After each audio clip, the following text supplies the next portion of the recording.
Namaskar, hello and welcome to Sansad TV. I am Namrata Singh and you're watching Perspective. India Maritime Week 2025 being held in Mumbai is country's premier global maritime event. Organized from 27th to 31st October under the theme Uniting Oceans, One Maritime Vision, the event showcases India's strategic roadmap to emerge as a global maritime hub and a leader in the blue economy. The 5-day global gathering brings together over 1 lakh participants from 85 countries, highlighting India's maritime resurgence and its vision to become a global maritime leader by 2047.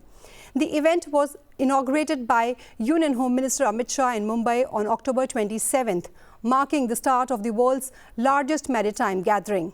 Prime Minister Modi addressed the Maritime Leaders Conclave and chaired the Global Maritime CEO Forum, where he spoke about India's maritime transformation, international collaborations and ambitions for the blue economy. Let's listen in to what the Prime Minister had to say. एक global event बन गई है।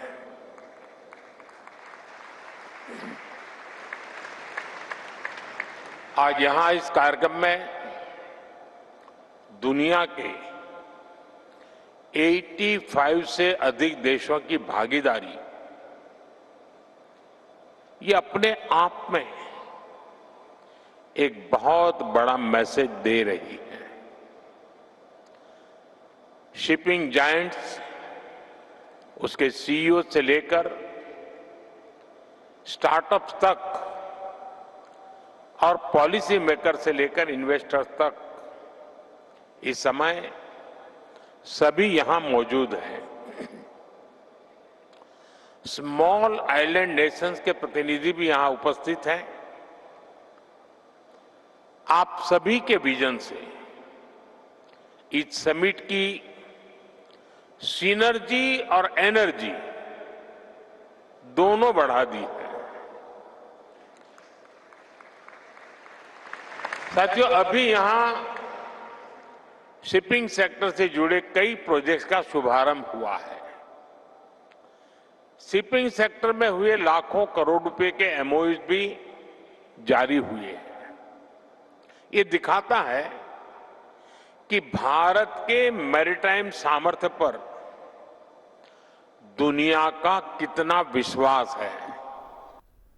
So to discuss how India is entering a new era of maritime self-reliance and global leadership and how policy reforms, port modernization and shipbuilding initiatives are shaping our maritime future, we are joined by an eminent panel of experts. I'm pleased to welcome two distinguished guests joining us virtually. I'm delighted to welcome Mr. S. Vishwanathan, Deputy Chairperson, Chennai Port Authority. It's a pleasure to have you with us on the show today. Hi, Amrita. Thank you. I'm also pleased to welcome Dr. Vishwapati Trivedi, former Secretary, Ministry of Shipping. Dr. Trivedi, thank you for joining us and welcome to Sansad TV. Thank you. Mr. Vishwanathan, first of all, congratulations on hosting such a landmark event. And, this year's India Maritime Week is being described as the world's largest maritime gathering, bringing together global stakeholders under one roof. So as one of the key organizers, how do you see this event reflecting India's commitment to a future-ready maritime transformation, and in what ways will it help realize the goal of the Maritime Amrit Kal Vision 2047? Thank you for the question, Ms. Namrata. This 2025 edition of Maritime Week, India Maritime Week, has been much bigger in canvas, much bigger in the scale with which we have done in 2023. Almost it has become a 5-day event, and a lot of global leaders, global CEOs, political leaders, they have congregated over here. And the last 4 days, which there are some activities tomorrow also, there were a lot of discussions on how to ensure that the growth story of India in the maritime sector, particularly in shipping, shipbuilding, port-led development and other activities, can be culminated towards our Amrit Kal Vision 2047. If you take a look at our goals for 2047, we want to ensure that 10 lakh crores of investment happen in our maritime sector. So in this regard,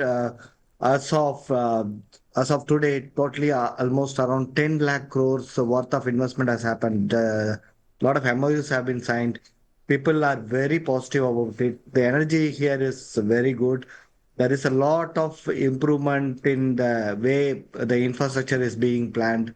Digitalization, automation. I would like to mention the digital twin of JNPA, about there is Jawaharlal Nehru Port of here, and then remote pilot centric operations in New Mangalore Port. Lot of initiatives, be it digitalization, be it port-led automation, be it infrastructure, be it investment. Lot of things are happening. Yesterday, I was part of the Global CEO conference. I was making all the arrangements. And during the interaction with the global CEOs, they could really sense that our Honorable Prime Minister has made the message very clear that India is positive towards investment, and we will make all the policy support to ensure that India grows faster and steadier. Absolutely. A lot of reforms have been done in this sector. A lot of initiatives have been taken. Dr. Trivedi, over the past decade, India's maritime sector has witnessed remarkable growth with a strong push towards self-reliance and strengthening domestic capabilities. In that context, how significant is this event for advancing India's maritime ambitions? And, when we look at Prime Minister Modi's emphasis on the blue economy and sustainable coastal development, how do you see this broader vision shaping India's maritime future? This is a great event, and as Mr. Vishwanathan says, that this has brought towards India the focus of almost 85 countries around the world. Now, 85 countries is not a small number. It actually is almost like the entire Commonwealth.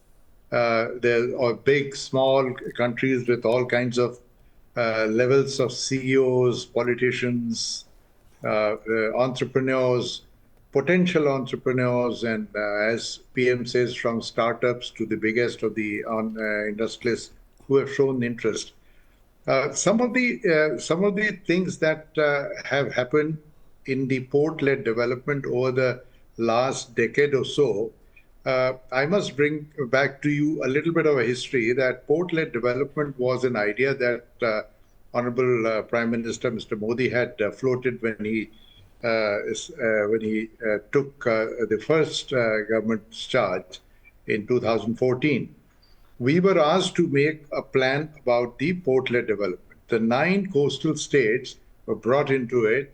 Plans were made, and I'm so happy to see that this is all taking shape.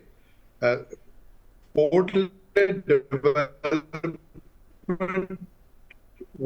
was an idea which was very. Prime Minister is from the coastal state. He knew everything about it. So as secretaries, we used to be almost get told. And rather than being able to contribute much, because he had so much information and so much down-to-earth details about how to, and that guidance has paid off today. I can see it's doing. Many of the other things which have been done, of course, where we have to do still a lot more. One of the most interesting thing, I'm sure Mr. Vishwanathan will agree and all the other viewers will agree, is granting of infrastructure asset category to the large vessels, the shipping vessels.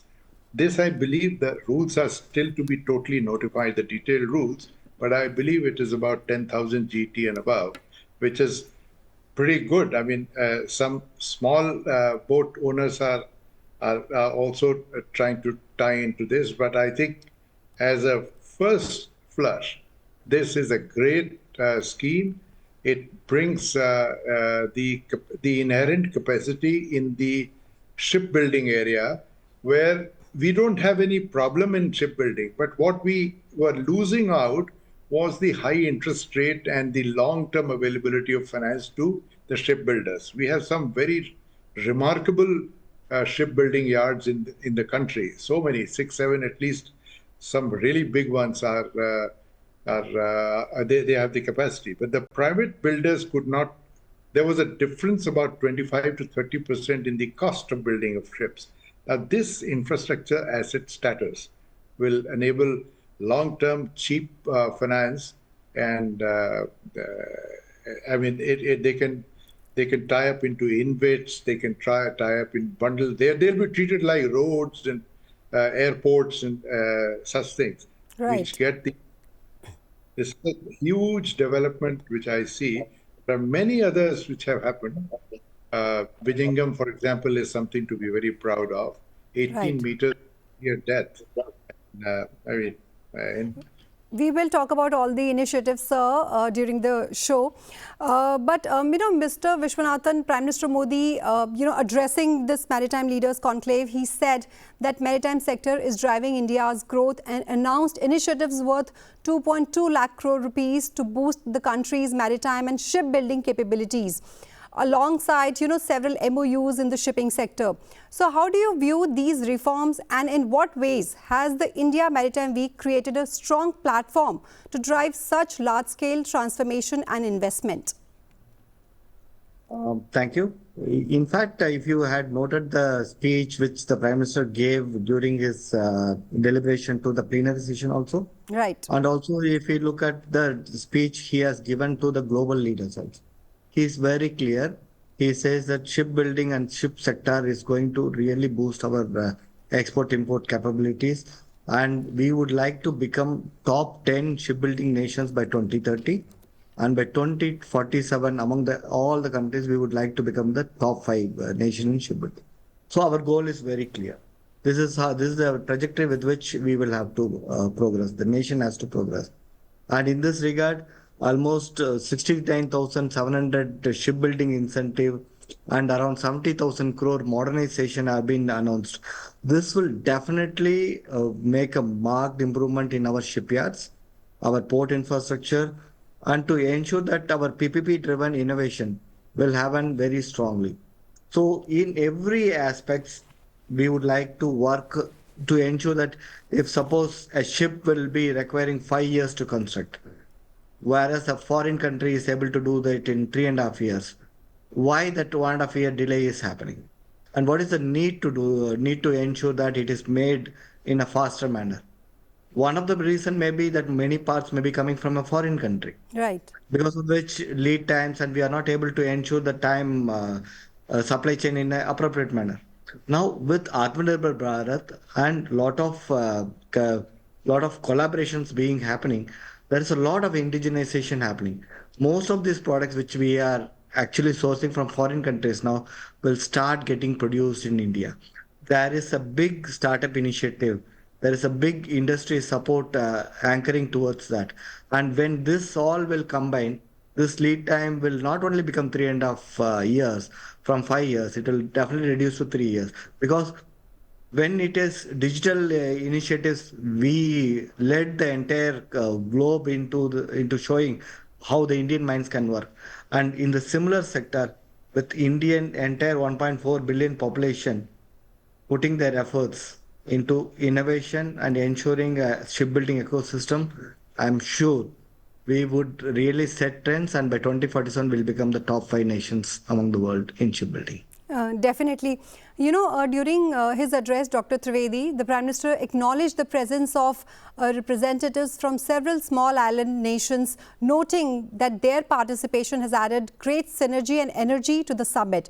So in the broader context of India's maritime initiatives and growing investments in this sector, as Mr. Vishwanathan also spoke about, how do you think the world's confidence in India as a trusted maritime partner has strengthened? Namrata, we have always been very strong. We had very strong links with these smaller island nations, either through tourism or through helping them through infrastructure. I must have signed so many credit deals with smaller nations, the African nations, or the Jamaican pool, the West Indian nations. They all need ships. Everybody needs it. Island, of course, needs much more than non-island type of countries. So their requirement of tying up with India, the ease of doing business with India, which they feel very confident. I've met so many of the island nation entrepreneurs or the government officials who would prefer to deal with India. This kind of a synergy developed in the Maritime Week, where they all come up together in one platform.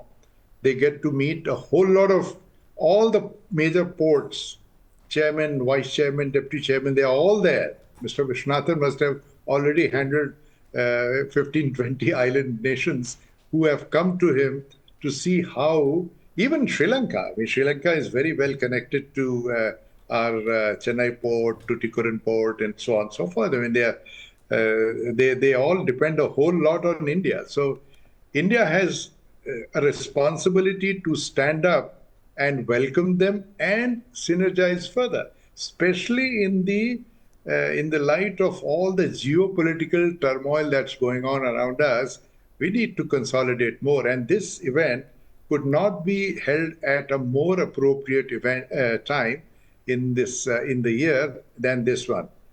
So I'm sure the give and take between the the big India country and the other island nations who are in any case very closely working with us, and will give them confidence that here is India which is going forward, as Mr. Viswanathan says, digitization, greening. I mean, there's huge technology which has been inputted into the port sector. And that's the source of our strength, and that is the source of their confidence in India. Right, sir. Mr. Viswanathan, talking about the green and sustainable port development, which Prime Minister has emphasized, and during his address, he described 2025 as a landmark year for India's maritime sector, noting that in 2024-25, the country's major ports handled their highest ever cargo. He also highlighted a major milestone, the launch of India's first megawatt-scale indigenous green hydrogen facility at Kandla Port. So how do you see these achievements, reflecting India's growing maritime strength and its commitment to green and sustainable port development? Thank you, Namrata. Your question had two parts. One is on the growth at each ports, and right. Second is on the greening aspect. Right. In fact, I am very happy to say that last 5 years or 10 years, consistently, all the ports are growing. For example, this year alone, if I talk about Chennai port alone, this year we are growing at around 10% growth, which is one of the highest in the country. Last year we have grown at around 7%. So when I compare with last year 7%, this time I'm going around 10%.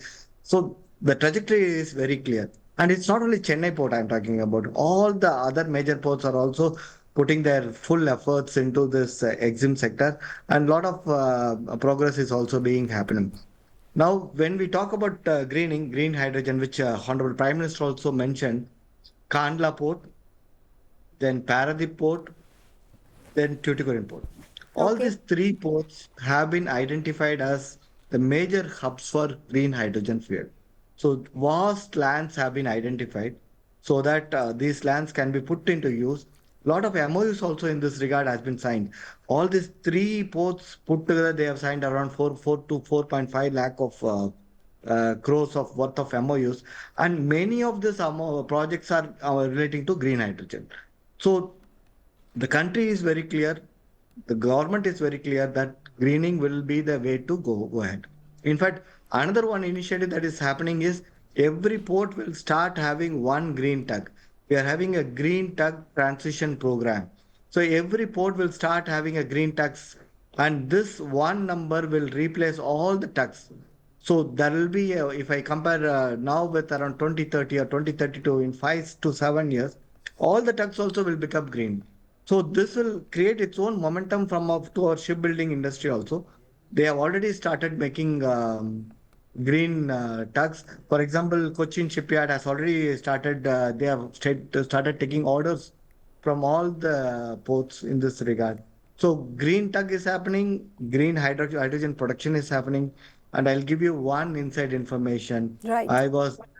When the global CEOs were interacting with each other, and they were discussing that net zero is going to be what the next future in the shipping industry is. That's interesting. So net zero, greening, and India has already taken its steps forward towards the green initiatives. Definitely. And Dr. Trivedi, when we're talking about reforms and initiatives, it is important to understand, how strong the groundwork has been for the maritime roadmap that India has envisioned. And, over the past 11 years, we have seen historic changes in this sector, including the replacement of colonial era shipping laws with modern forward-looking legislations. So how transformative do you think this shift has been for India's maritime governance and regulatory framework? There's been a remarkable achievement, I would say achievement, because it took place after so long. The Indian Port Act, which was, I think, 1908 or something, has been replaced by, of course, the bill is there. It'll soon become an act. And it has become, we all during our tenures have worked on the bill and contributed to what we can do and how we can change. Eventually, I see it as a great happening. Specifically, my theory is that there are two ways of developing any sector. One is to subsidize it, to help financing, which has been done by classifying infrastructure as the ships as infrastructure assets and making other infrastructures which help movement of logistics into the port and out of port and so on. The other is you can actually relax the rules. You can make the rules so simple that it attracts investment. You don't have to subsidize and give money to attract investment. You can make the rules such. So this new bill, the Indian Port Act, which has been actually very enthusiastically being presented and will be an act very soon, will actually empower the state maritime boards immensely. So far, the state maritime boards was somewhere it was a society, somewhere it was a local board or some. Now they will get a statutory status. They will have clear powers to govern the non-major ports. Now, non-major ports, as Mr. Viswanathan will also agree, are competing very aggressively with the major ports. Now, the differentiation is major ports are basically government-owned, okay, and non-major are different, definitely. And non-central government-owned. They could be state-owned, they could be private. Even Mundra is a huge port, but we call it non-major. I mean, it's not minor, but it's not major. Okay. So there are things which have happened in the private sector. Vizhingham, Mundra, and on this side, Dhamra and others, they are huge operators, and they are doing. So this colonial era thing that Prime Minister referred to is also a big step. It is a non-fund-based incentive for development of the shipping sector, which is now going to happen with all these acts in place. And I am very happy that the Indian Port Trust Act was actually replaced by Indian Port Authorities Act. Now, that was a very big modernization. That trust was a 100-year-old concept, very old rules. The government changed it. So this has all happened in the last 10, 11 years. And this is what Prime Minister Modi was referring to in terms of modernization of acts, rules, and other subordinate legislation, which helps investment without there being need for a fund. Right. Right, sir. And, in fact, India's ports are counted among the most efficient in the developing world. In many aspects, they are performing even better than those in the developed world. But Mr. Viswanathan, strategically, how important is the development of India's maritime sector in positioning the country as a bridge between the Indo-Pacific and the Global South, fostering growth, security and environmental progress? And given India's rich maritime legacy spanning nearly 5,000 years, how do you see this historical strength shaping our modern maritime vision? If you look at India's position strategically, we were working for strengthening our port sector internally. We were working for strengthening our shipbuilding sector internally. Meanwhile, globally also, we have worked very hard to ensure that we are connected to various other countries through various different routes also. Right. For example, Chennai-Vladivostok corridor. This was never heard of before.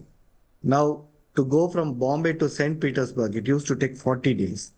Now, the latest initiative is how to connect Chennai to Vladivostok, which is just above Japan. this eastern part of Russia, how to connect it within 16 days. Already efforts are on. The crude oil has increased from Vladivostok to Chennai. Earlier, if it used to be 1x, now we are importing around 2.5x through the Vladivostok sector. There are improvements in coking coal exports and trade between India and Russia. There are improvements in the LNG and fertilizer kind of fund area also. So this was never before, and we have just initiated it recently. Second is the corridor between INSTC, so that we ensure that India is having a strategic presence with all the Arab countries, Right. and to the Turkey and other nations. We have developed strategic locations in Sri Lanka, in Burma, in other countries, which are basically to develop that the trade goes very further. And two more initiatives which has happened recently is, one is Vadhavan Port, which Honorable Prime Minister recently inaugurated or funded the foundation stone, Right. which is poised to become one of the top 10 world's global container port. Second, another initiative which is going to happen shortly is our Galathea Bay in Andaman, in the Nicobar Islands. That is another initiative which will strategically place ourselves close to Singapore, Malaysia, and other countries, so that we are aligned to the global trade routes. Right. If we are as close to the global trade route, our trade improves, our efficiency improves, our transshipment improves. So these are all happening simultaneously and in a short time. Dr. Trivedi, very quickly, as India moves towards becoming a maritime leader by 2047, what should be the top priorities in the next decade? I think we all that is happening and is being said is to be part of the priority, but definitely shipbuilding is one sector which very correctly the policymakers have given a lot of emphasis, because it builds your own ships, gives you self-reliance, it gives you capital investment, it is one of the biggest employment multipliers. Very few people know about it. So as our guests have highlighted that India is committed to transforming its maritime sector through the Maritime Amrit Kal Vision 2047, India Maritime Week 2025 showcases the nation's strategic roadmap to emerge as a global maritime hub and a leader in the blue economy. So with a strong focus on inclusive and sustainable maritime development, with that, it's a wrap on this edition of Perspective. Thank you, Mr. Vishwanathan and Dr. Trivedi, for joining us and sharing your insights on this very important sector. And to you, our viewers, thank you for your time. Stay tuned and keep watching Sansad TV.